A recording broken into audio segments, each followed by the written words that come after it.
अभय सिंह जी चौटाला साहब 2024 में मुख्यमंत्री बने। जिस तरह पिछले दिनों एक बयान आया था पूर्व मुख्यमंत्री भूपेंद्र सिंह हुड्डा का, जिसमें उन्होंने कहा था कि प्रदेश में 4 डिप्टी सीएम बनाएंगे, लेकिन उसमें राजपूत समाज का कहीं जिक्र नहीं है। जिस तरह से भाजपा सरकार की तरफ से राजपूत समाज की अनदेखी की जा रही है, तो जो भावी जो सपने देख रहे हैं आने का सत्ता में, तो वो भी कहीं ना कहीं दरकिरार कर रहे हैं राजपूत समाज को। इसको लेके क्या कहेंगे? छीन के लेंगे, और चाहे वो कांग्रेस हो चाहे बीजेपी हो। नमस्कार, मैं हूं प्रदीप बालरोडिया और आप देख रहे हैं हमारा खास कार्यक्रम। और आज हमारे साथ में हैं राष्ट्रवादी जन लोक पार्टी के राष्ट्रीय संयोजक शेर सिंह राणा जी, और उनसे हम बात करेंगे विभिन्न मुद्दों को लेकर। शेर सिंह राणा जी, आपका स्वागत है जी। बहुत बहुत नमस्कार। जिस तरह से आपकी संगठन की तरफ से लगातार आंदोलन करते रहे हैं और अब 18 अक्टूबर को एक बड़ा महाकुंभ का चरण करने जा रहे हैं, क्या रणनीति है इसके पीछे? देखिए, जैसा कि आप सभी को मालूम है कि 19 जुलाई को कैथल में इतिहास चोरी को लेकर क्षत्रिय समाज एक आंदोलन कर रहा था, और जो वहाँ के भाजपा के नेता हैं और जो भाजपा की सरकार है हरियाणा में, उन्होंने क्षत्रिय समाज के युवाओं के ऊपर लाठियां बरसाई पुलिस के द्वारा, और आंसू गैस के गोले छुड़वाए और उनको कस्टडी में लिया।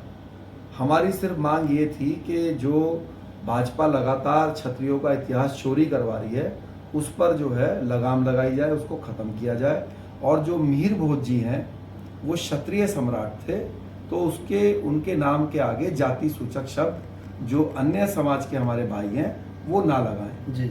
आप सबको मालूम है कि क्षत्रिय समाज हमेशा 36 बिरादरी का सम्मान लेकर उनको साथ लेकर आगे बढ़ा है, लेकिन भाजपा के इस कूटनीति के कारण, गलत नीति के कारण जो है, आज जो हमारे भाई थे, जो हजारों वर्षों से हमारा जिनके भाईचारा है, उनके साथ ये एक अपनी खराब नीति के कारण जो है संबंध खराब जो ये करा रहे हैं, इसके लिए भाजपा से राजपूत समाज बेहद नाराज है। और उस लाठीचार्ज के बाद समाज ने ये संकल्प लिया कि गांव-गांव जाकर हम इस घटना को बताएंगे, और भाजपा का, सरकार का, इस जो खट्टर जी की सरकार बोलते हैं, लेकिन हमारे लोगों ने नारा दिया है कि ये खटारा सरकार है, इसको हटाने का लोगों से आह्वान करेंगे। जिस तरह से पहले भी आपने इस मुद्दे को लेकर पूरे प्रदेश में एक आंदोलन किया था, परंतु सरकार ने आपकी बात को नहीं सुना, उल्टा लाठीचार्ज किया गया, मामले दर्ज किए गए। तो क्या लगता है कि 18 अक्टूबर को जिस तरह से आप वहां पर जन सैलाब उमड़ेगा, तो सरकार आपकी बात को मानेगी या इसी तरह का कभी इतिहास न दोहराया जाए? इसको लेकर किस तरह की तैयारी रहेगी? देखिए, 18 अक्टूबर को कार्यक्रम की परमिशन ले ली गई है जी। और जो कार्यक्रम है वो क्षत्रिय समाज एक महाकुंभ उसको नाम दिया है कार्यक्रम का, और महाकुंभ के माध्यम से हम लोग समाज इकट्ठा हो रहा है, और उसमें लोग अपने अपने विचार रखेंगे। हरियाणा के अलावा देश के जो अन्य राज्य हैं, वहाँ से भी जो क्षत्रिय समाज के सम्मानित लोग हैं, वो लोग उसमें शामिल होंगे, क्योंकि राष्ट्रवादी जनलोक पार्टी का जो नेटवर्क है वो पूरे हरियाणा के, चाहे कोई भी राजपूत गांव हो, चाहे हमारे पार्टी का एक ही कार्यकर्ता हो, लेकिन गांव-गांव में हमारे कार्यकर्ता पदाधिकारी मौजूद हैं। ये कार्यक्रम क्योंकि पूरी तरह से सामाजिक है, तो इसमें सभी का योगदान है। एक कमेटी भी इस कार्यक्रम को लेकर बनाई हुई है, वो सम्मानित कमेटी भी गांव-गांव में जाकर, जहां पर भी वो जितने गांव में भी जा पा रही है, वहां जाके निमंत्रण दे रही है।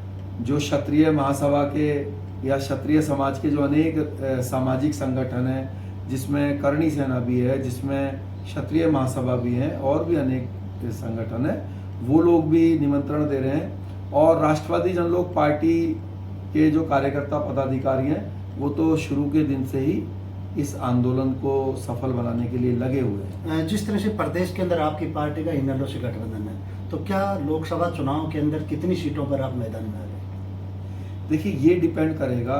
हमने जो इनेलो से गठबंधन किया है, जी, हमारा मकसद है कि अभय सिंह जी चौटाला साहब 2024 में मुख्यमंत्री बने हरियाणा के। जी। इसके लिए ऐसा भी हो सकता है कि अभय सिंह जी के और इनेलो के नेतृत्व में, और राजपा गठबंधन तो पहले से ही है, कुछ और जो छोटे राजनीतिक दल हैं जो इस बात से सहमति रखते हैं कि भाई अभय सिंह जी को मुख्यमंत्री बनने चाहिए, तो अगर वो इस बात पे सहमति रखते हैं तो उनको भी हम साथ लेंगे।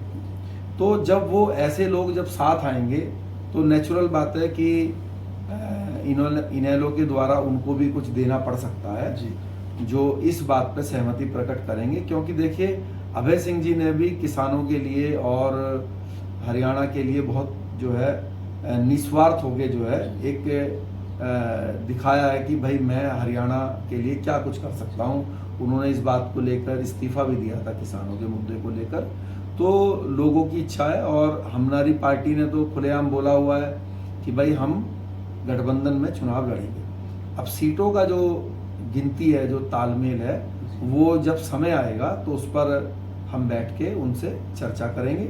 जो हमारे हिस्से में सीट आएगी उस पर हम लोग पूरे दमखम के साथ चुनाव लड़ेंगे और जो उनको सीट मिलेगी वहाँ पे हमारी पार्टी का जो संगठन है वो उनकी मदद करेगा। जिस तरह पिछले दिनों एक बयान आया था पूर्व मुख्यमंत्री भूपेंद्र सिंह हुड्डा का, जिसमें उन्होंने कहा था कि प्रदेश में 4 डिप्टी सीएम बनाएंगे, लेकिन उसमें राजपूत समाज का कहीं जिक्र नहीं है। जिस तरह से भाजपा सरकार की तरफ से राजपूत समाज की अनदेखी की जा रही है, तो जो भावी जो सपने देख रहे हैं आने का सत्ता में, तो वो भी कहीं ना कहीं दरकिरार कर रहे हैं राजपूत समाज को। इसको लेके क्या कहेंगे आप? देखिए जब से देश में लोकतंत्र आया है 1947 से, जी जी, ये राजपूत समाज की बदकिस्मती रही कि उन्होंने अपने झंडे पर राजनीति नहीं करी और इसी का परिणाम है कि चाहे हरियाणा हो या देश के दूसरे राज्य हो, उनको क्षत्रिय समाज को जो उनके अधिकार थे, जो उनका हक था, वो उनको नहीं मिला।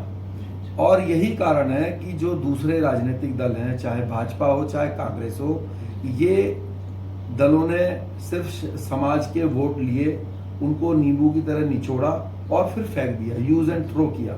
लेकिन अब राजपूत समाज को भाजपा कांग्रेस की जरूरत नहीं है राजनीति करने के लिए, अपने अधिकारों को लेने के लिए। राष्ट्रवादी जनलोक पार्टी बनाई ही इसलिए गई है कि ना किसी के अधिकार छीनेंगे, ना किसी को अपना अधिकार छीनने देंगे। तो हुड्डा साहब ने 4 उप मुख्यमंत्री की जो बात बोली है और उसमें हमारे समाज के लिए कोई बात नहीं बोली, तो हमें उनसे कुछ मांगना नहीं है। राजपूत समाज अपने झंडे पर अपने विधायक जिताएगा और अपने अधिकारों को छीन के लेगा, चाहे वो भाजपा हो चाहे वो कांग्रेस हो। हमें उनसे कोई मांगने की जरूरत नहीं है। समाज अब मांगते वाली स्थिति में नहीं है कि हम भिखारियों की तरह उनसे मांगे, वो समय अब गया। अब तो समाज का अपना झंडा बन गया है और छीन के लेंगे, और चाहे वो कांग्रेस हो चाहे बीजेपी हो। पिछले दिनों जो राष्ट्रीय अध्यक्ष हैं भाजपा के जेपी नड्डा जी का एक बयान आया था कि जो क्षेत्रीय पार्टी उन्हें खत्म कर देंगे और बीजेपी का राज होगा, राष्ट्रीय पार्टियां होंगी। आप भी एक क्षेत्रीय पार्टी का नेतृत्व कर रहे हैं, तो क्या कहेंगे इसको लेकर? देखिए नड्डा जी ने जो बयान दिया अभी थोड़े दिन पहले कि हम लोग जो है क्षेत्रीय दलों को खत्म कर देंगे, तो उनके बयान से ये एक बच्चों जैसा बयान है। उनके इस बयान से ऐसा महसूस होता है कि उनकी जो सूझबूझ है राजनीतिक, वो बिल्कुल 0 स्तर की है। क्योंकि ये जो राजनीतिक दल, ये जो क्षेत्रीय दल बनाए गए हैं, ये बनाए ही भाजपा ने अपनी रणनीति के तहत है, ये बनवाए ही भाजपा ने है। और जो भाजपा के चाणक्य कहे जाने वाले नेता हैं, जिनमें कुछ वर्षों पहले तक जो है राजनाथ सिंह जी थे और आज अमित शाह जी हैं, अगर आप जितने भी क्षेत्रीय दल हैं उनको बनाना, उनको प्रोत्साहित करना, ये ही दोनों लीडर ने जो है वो किया है।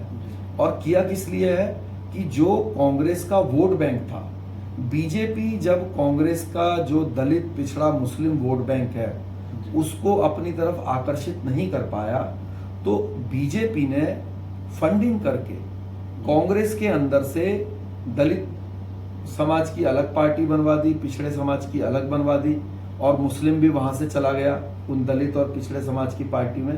तो परिणाम ये हुआ कि कांग्रेस वहां पे 0 हो गई। तो अगर भाजपा इन क्षेत्रीय दलों को खत्म कर देगी, उदाहरण के रूप में मान लीजिए आप उत्तर प्रदेश से जो है समाजवादी पार्टी खत्म हो जाती है, बीजेपी अगर इस रणनीति पे काम करती है, या बसपा को खत्म कर देते हैं, तो आप बताइए जिसमें 0.1% भी राजनीतिक समझ होगी, जो कि नड्डा साहब में शायद नहीं है, अगर किसी में जरा सी भी समझ होगी, समाजवादी पार्टी को आप खत्म हुआ मान लीजिए, महसूस कीजिए, तो आप बताइए कि समाजवादी का जो वोटर है पिछड़ा और मुस्लिम, वो कहाँ जाएगा? वो बीजेपी के पास तो नहीं जाएगा, वो जाएगा सारा का सारा वोटर कांग्रेस के पास दोबारा से। तो कांग्रेस जो आज जीरो पे है यूपी में, बिहार में और उस हर राज्य में जहां पर क्षेत्रीय दल है, वहां पर वो बीजेपी को दोबारा से हरा देगी, दोबारा से खत्म कर देगी।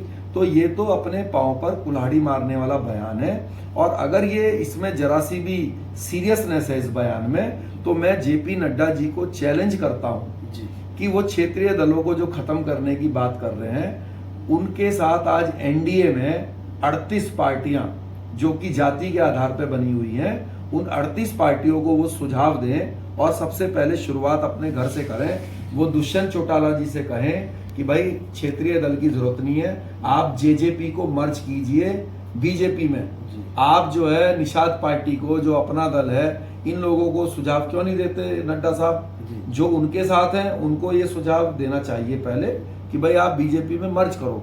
तो पहले वो अपने घर से शुरुआत करें, तब कोई दूसरा और राष्ट्रवादी जनलोक पार्टी उनके इस बयान में थोड़ी सी सीरियसनेस मानेगा, अगर वो अपने घर से इसकी शुरुआत कर सकते हैं तो ये थे हमारे साथ में शेर सिंह राणा जी, जिन्होंने बड़ी ही बेबाकी के साथ अपने विचार रखे और उन्होंने कहा कि राजपूत समाज अब अपने हकों के लिए लड़ेगा और सामाजिक व राजनीतिक तौर के ऊपर जीत हासिल करेगा।